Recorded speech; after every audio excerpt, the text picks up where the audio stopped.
Hey Star, let's take a look at your week 3 assignment 2 nightstand drawing here.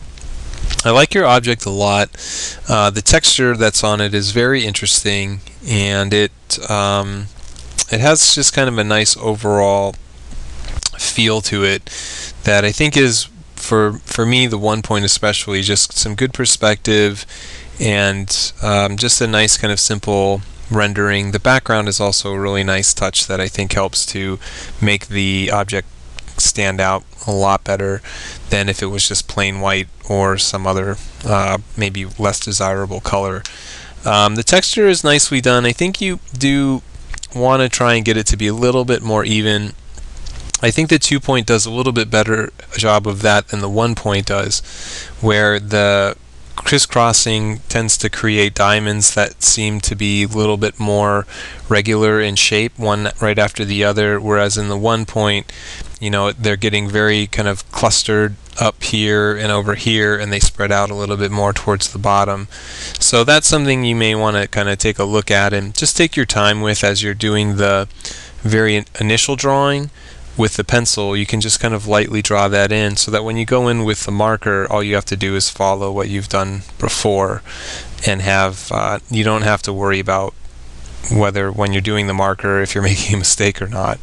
The top part looks good though, but I think the 2-point just feels a little bit more consistent with that kind of texture, and a lot of this texture just is based upon that kind of evenness and repetition of the pattern that's being created, so you want to make sure it's as clean as possible. I think there's a couple things I would make some adjustments with for the next assignment. The main one being that you get the perspective down right. So the 1-point looks great, but the 2-point, it should be having the two sets of angles that are moving towards two different vanishing points. So you should have something like what you're having here, where you have these two lines moving towards a specific vanishing point that should be residing on a horizon line somewhere.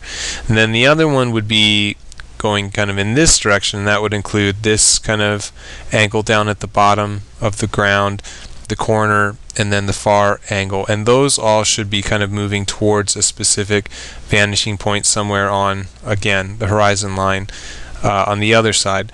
So what's happening here is that it's pretty easy to tell that this angle is kind of moving off in this direction a little bit too much. This one isn't moving upward enough.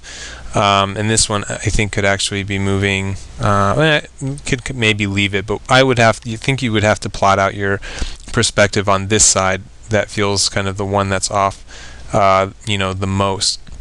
Take a look at also these little kind of details like the handles and see what you can do to get them to feel a little bit more even. I'm not sure why it's kind of getting thinner and then thicker and then super thick towards the bottom, unless that's just a function of the actual structure, but that's something that feels a little bit odd to me when I take a look at it. Really kind of minor things, but things to practice. Cast shadows. Cast shadows are great with just grays. Using a 60% gray or 80% gray and just very kind of quickly laying in gray underneath it, and not really even having to do that much work. Just kind of laying in a very kind of quick coverage is more than enough for a cast shadow. You'll have the yellow underneath it that's going to be showing through. You'll be doing cast shadows last, and it'll just create a very kind of convincing situation when you just have that kind of just a simple kind of coverage with gray, and it can be just a couple strokes of a blind and then kind of be done with it.